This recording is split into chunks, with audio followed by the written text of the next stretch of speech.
Hello friends, आपका स्वागत है आर.एस. दीपक क्लासेस में। आज हम उन सवालों का डिस्कस करेंगे जो रेलवे एसएससी में बार बार पूछे जाते हैं, जो आने वाले एग्जाम के दृष्टि से बहुत ही महत्वपूर्ण है। आज का हमारा पहला सवाल है, इतिहास के आरंभिक काल को निम्नलिखित में से क्या कहा जाता है? इसका आंसर हो जाएगा पूरा पाषाण काल। और हम जानेंगे पूरा पाषाण काल के बारे में। जिस काल को कोई लिखित साक्ष्य नहीं मिलता है उसे प्रागैतिहासिक काल कहते हैं। प्रागैतिहासिक काल के अंतर्गत पाषाणकालीन सभ्यता आती है। उपकरणों के विभिन्नता के आधार पर संपूर्ण पाषाणकालीन सभ्यता को 3 मुख्य चरणों में विभाजित किया गया है। यह है पूरा पाषाण काल, मध्य पाषाण काल और नव पाषाण काल। तो इसका आंसर हो गया आपका पूरा पाषाण काल। तो हम चलते हैं नेक्स्ट क्वेश्चन की तरफ और देखते हैं नेक्स्ट क्वेश्चन में क्या दिया है। भीमबेटका गुफा किस राज्य में स्थित है? तो फ्रेंड्स, आपको पता होना चाहिए कि भीमबेटका गुफा किस राज्य में स्थित है। ऑप्शन दिया है तेलंगाना, कर्नाटक, उड़ीसा, मध्य प्रदेश। तो बहुत छोटा क्वेश्चन है जिसका आंसर हो जाएगा मध्य प्रदेश।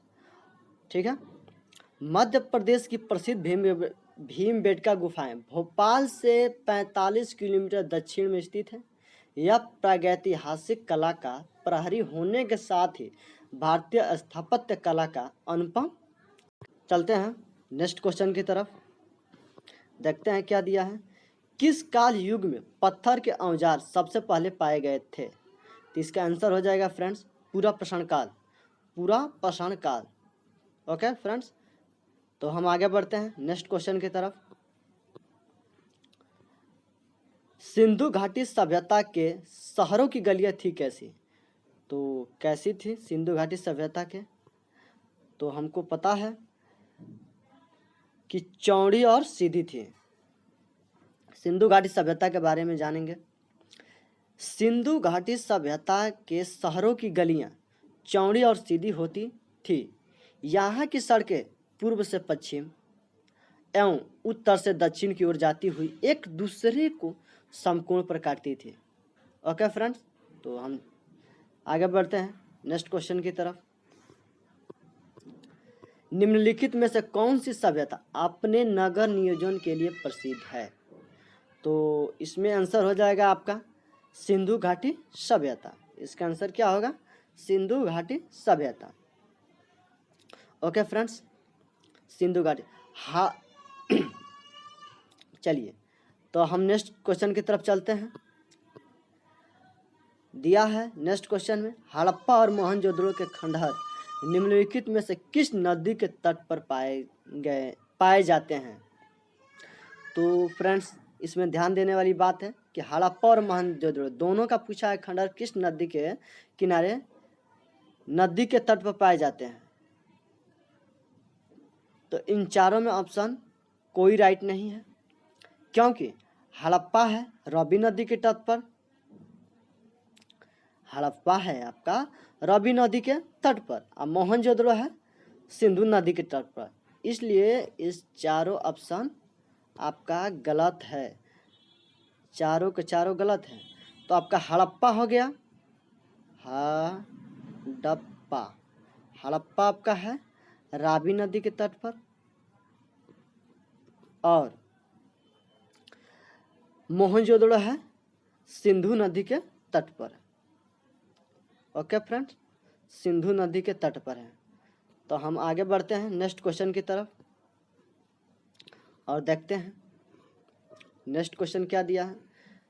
सिंधु घाटी सभ्यता के निम्नलिखित स्थानों में से कौन सा स्थान सिंधु नदी के किनारे पर स्थित है? तो फ्रेंड्स, आपको पता होना चाहिए कि ऑप्शन दिया है लोथल, मोहनजोदड़ो, कालीबंगा और हड़प्पा। तो इसमें आंसर हो जाएगा आपका मोहनजोदड़ो। आंसर हो जाएगा क्या? मोहनजोदड़ो। अब चलते हैं मोहनजोदड़ो के बारे में जानेंगे। मोहनजोदड़ो पाकिस्तान के सिंध प्रांत के लरकाना जिले में सिंधु नदी के दाहिने तट पर स्थित है। कहाँ स्थित है? पाकिस्तान के सिंध प्रांत के लरकाना जिले में जो सिंधु नदी के दाहिने तट पर स्थित है। और हम नेक्स्ट क्वेश्चन की तरफ बढ़ते हैं। तो आपका इसका आंसर हो जाएगा फ्रेंड्स मोहनजोदड़ो। इसका आंसर हो गया आपका मोहनजोदड़ो। ओके फ्रेंड्स, तो नेक्स्ट क्वेश्चन में दिया है सिंधु घाटी सभ्यता की लिपि कौन सी है। तो कौन सी है, तो इसमें आंसर हो जाएगा आपका अज्ञात। क्या होगा इसका आंसर? अज्ञात, ज्ञात नहीं है इसका, तो इसका आंसर हो गया अज्ञात। अब जानेंगे सिंधु घाटी के बारे में।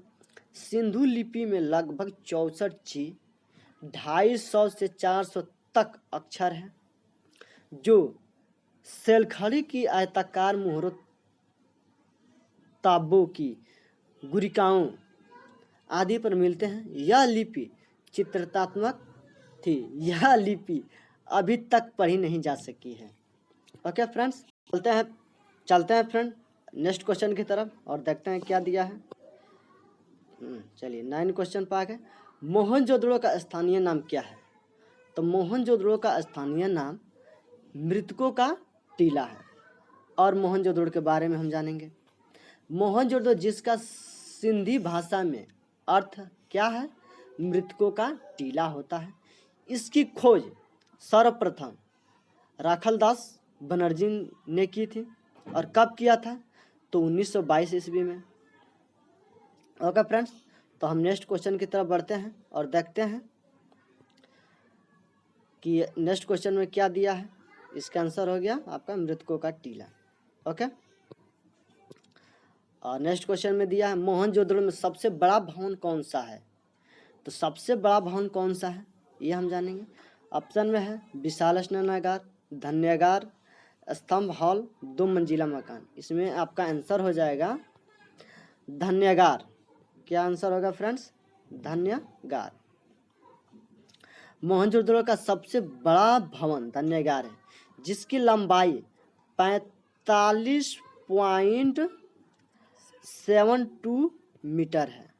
और चौड़ाई की बात करें तो चौड़ाई है 22.86।